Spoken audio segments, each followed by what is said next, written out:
Well, this weekend we are tracking the latest fallout from the We charity controversy.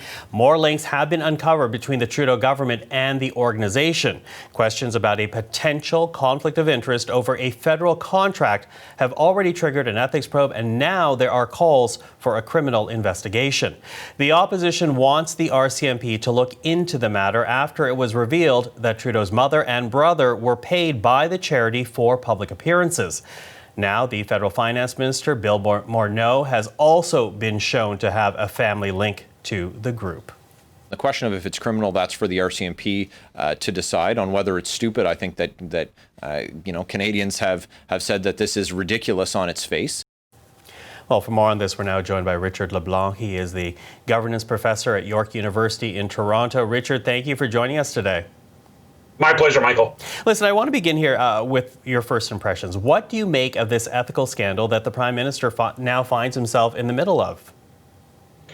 Well, this is a real conflict. It's not a potential conflict. And this is the third time that the Prime Minister is being investigated for ethical breaches. The first with his mistreatment of the former Justice Minister, and then self-dealing, and now self-dealing again. I just couldn't imagine a CEO and a CFO coming into a boardroom and saying, I want to award a sole source $900 million contract. And by the way, the company has paid my mother $250,000, my brother $30,000, and the CFO has two daughters, one of which is a paid employee. And they didn't manage it properly. When you have a conflict, you get up and you leave the room. And they didn't do that. So when the boss is sitting there, you very well, as a cabinet member, you can't put up your hand and say, why are we sole sourcing a contract under conflict of interest conditions? And then after it started coming out, they're not managing it. They're not offering full, true, and plain disclosure.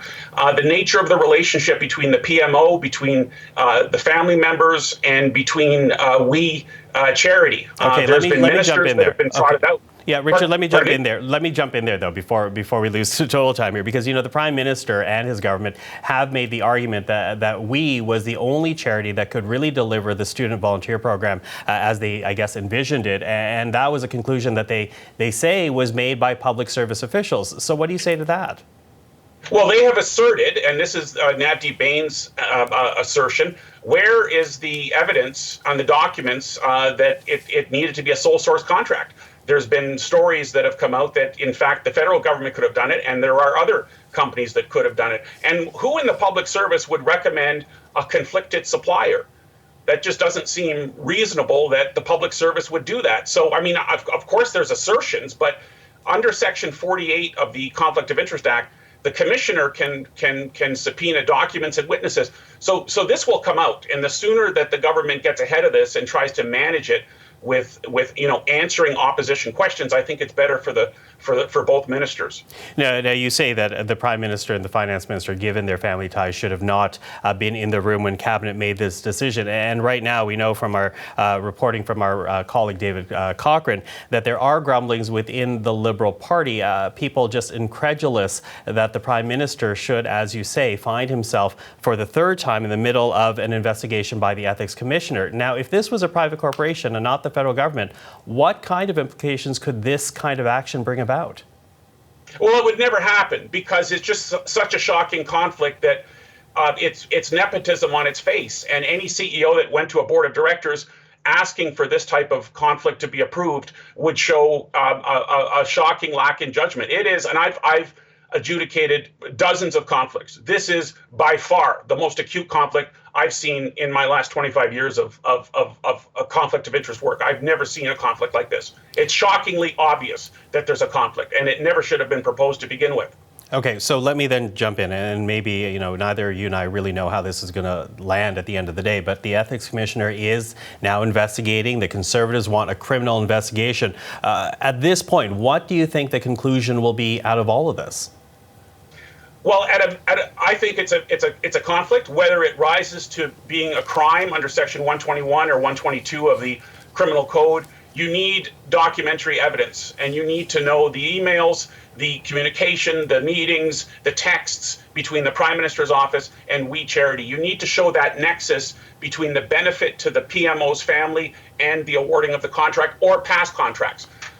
So I would be concerned, because if the ethics commissioner is doing their job properly, and they will ask for all documentation. So that this will come out. And I think what is frustrating is that Trudeau has been handling the pandemic very well. And the Liberal Party really didn't need something like this to distract. Mm-hmm. Well, as we said, the third incident's now being investigated by the Ethics Commissioner. The first one had to do with that trip on the Aga Khan's Island. The second one, as you said, had to do with the former Justice Minister, Jody Wilson-Raybould. And now we have this controversy with the We Charity. Do you think this is the controversy that will eventually have this Prime Minister brought down? I don't think so, because I think people are willing to cut him some slack. And I think during a pandemic, there's a tendency to award contracts very quickly. I think it was a mistaken judgment, but I think he and the finance minister need to come clean to get past this. That's sort of my gut reaction. But if they continue to obfuscate and entrench and block, then it could get bigger. Richard, appreciate the thoughts. Thanks for the time. My pleasure, Michael. And that's Richard Leblanc, governance professor at York University in Toronto.